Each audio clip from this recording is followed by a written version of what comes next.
श्री स्वामी समर्थ। तुम्हा सर्वांचे आपल्या चॅनलवर खूप खूप स्वामीमय स्वागत आहे। अनंत चतुर्थीच्या आदल्या दिवशी जर अक्षदांचा हा उपाय केला तर तुमच्या मुलाचे, मुलीचे किंवा नातलगापैकी कोणाचेही लग्न खोळंबले असेल, लग्न होत नसेल तर या उपायाने निश्चितच पुढच्या गणपती बाप्पा येईपर्यंत त्याच्या डोक्यावर अक्षदा पडणार, हे 1000% पटीने खात्री देऊन सांगते। अनेक सेवेकऱ्यांना ह्या उपायाची प्रचिती आलेली आहे। आपण कोणताही उपाय करताना आपल्या मनात सकारात्मकता भावना ठेवली पाहिजे। तो उपाय आपल्याला आपल्या मनापासून करायचा आहे। जसे की कोणीही सांगितलं आणि लगेच उपाय केला असं नाही आहे। तो उपाय तुम्हाला पटला पाहिजे आणि तुमच्या मनातून ती भावना निर्माण झाली पाहिजे, तेव्हाच ह्या उपायाचं महत्त्व प्राप्ती होते। तर चला जास्त वेळ घेत नाही, मेन मुद्द्यावर येऊया।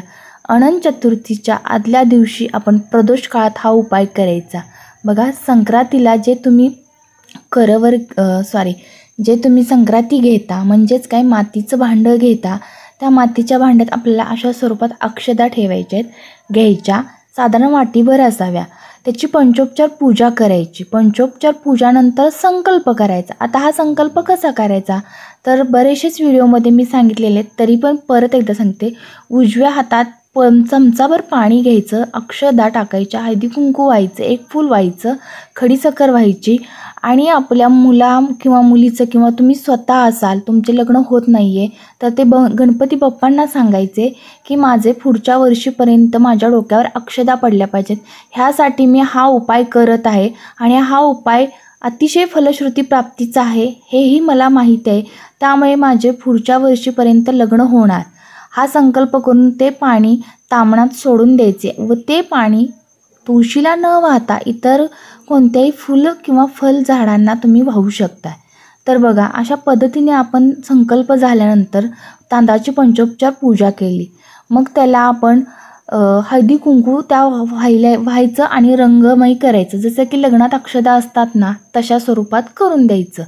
ह्या स्वरूपात केल्यानंतर आपण आपल्या गणपती बाप्पाच्या समोर जायचं, ते मातीचं भांडं घेऊन समोर गणपती बाप्पाच्या मांडीवर ठेवायचं आणि बाप्पांना सांगायचं की उद्या तुमचं विसर्जन होणार आहे, पुढल्या वर्षी तुमचं आगमनापर्यंत माझ्या डोक्यावर ह्या अक्षदा पडल्या पाहिजेत। हा तुम्ही बाप्पांना सांगणार आहात। आणि सगळ्यात महत्त्वाचं, तुमची मनातील भावना आधीच सांगितल्या मी, सकारात्मक ते असली पाहिजे। त्याचबरोबर तुमच्या घरातल्या सर्वांना हा उपाय करायला सांगायचा। प्रत्येकाचं लग्न नाही झालं असं नाही आहे, पण तुमच्यासाठी प्रबळ मिळण्यासाठी प्रत्येकाने या सेवेला उपस्थित राहणं गरजेचं असतं। तर ह्या अक्षदा काय करायच्या तर बघा, अनंत चतुर्थीला अनेक मंडळांचे विसर्जन होते, तर ह्यातल्या अक्षदा थोड्याशा जवळ आपल्या ठेवायच्या आणि बाकी सगळ्या घेऊन जायच्या। जवळजवळ 11 गणपतीच्या डोक्यावर ह्या अक्षदा गेल्या पाहिजेत। अशा स्वरूपात ह्या अक्षदा आपण प्रत्येक गणपतीच्या डोक्यावर वाहून द्यायच्या। जर तुमच्या गावात गणेश मंडळ जास्त नसतील तर तुम्ही आसपासच्या 11 गणपती असतात त्यांना विसर्जन करायच्या अगोदर ह्या अक्षदा त्यांच्या डोक्यावर व्हायच्या। बघा, ह्यानं काय होणार आहे, अक्षदा म्हणजे आपल्या अक्षदा स्वरूप होणारे एक शुभ फल देणारे कार्यसिद्धी असते, म्हणून आपल्या लग्नात अक्षदा वापरतात। आणि अक्षदा ह्या प्रत्येक ठिकाणी शुभ फल देणारं म्हणूनच प्रतीक मानलं जातं।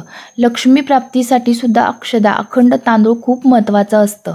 त्यासाठी आपण कुठलं पठण करायचं नाही, कुठलं व्रत करायचं नाही, कुठलं वैकल्प करायचं नाही, फक्त गणपती बाप्पांना हा उपाय म्हणजे आपली मनोभावी सेवा सांगायची।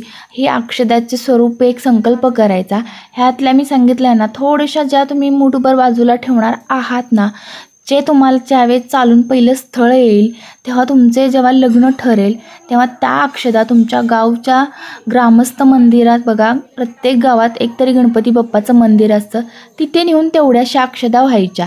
ही वेळ प्रत्येकावर येतेच आणि बघा, हल्ली बरेच मुलींच्या शिक्षणामुळे खूप वय निघून गेलं असतं आणि मनासारखा वर मिळत नाही आहे। आणि मुलांचं कसं झालं आहे की मुलांचे लग्न होतच नाही आहेत। बऱ्याच ठिकाणी मुलांची वय 35 ते 40 झालेत पण लग्न काही होत नाही. प्रकार बरेचसेच करून झालेत.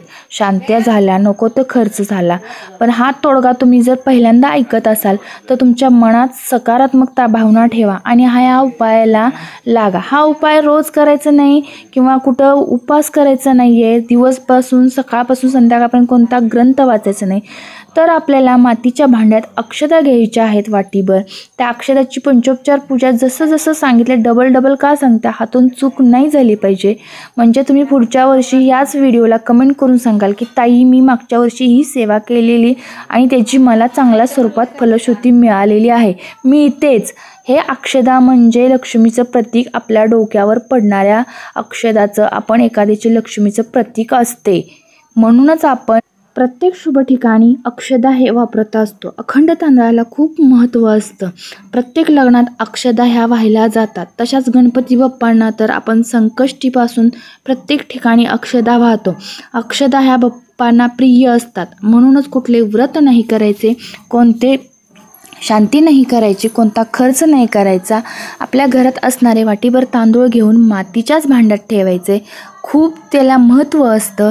ह्या पूजा तुम्ही करून बघा. कोणतीही शंका मनात न आणता तुम्ही जर हे उपाय, हा तोडगा म्हणा, हा उपाय म्हणा, आपल्या कार्यसिद्धीसाठी, आपल्या शुभ कार्यासाठी जर करत असाल तर खूप महत्त्वाचा असतो. आणि बरं का, हा उपाय मुलीने, मुलाने, आईवडिलांनी, आपल्या बहिणीने, भावाने भावासाठी, बहिणीने भावासाठी, भावाने बहिणीसाठी, चुलता चुलतीने पुतणीसाठी, पुतण्यासाठी, आत्तीने भाच्यासाठी, कुणीही कुणासाठी केलं तरी चालतं. यातूनही तुमचे काही कमेंट्स, प्रश्न असतील तर तुम्ही मला कमेंट्सद्वारे विचारा. निश्चितच त्याचे निवारण केले जाईल.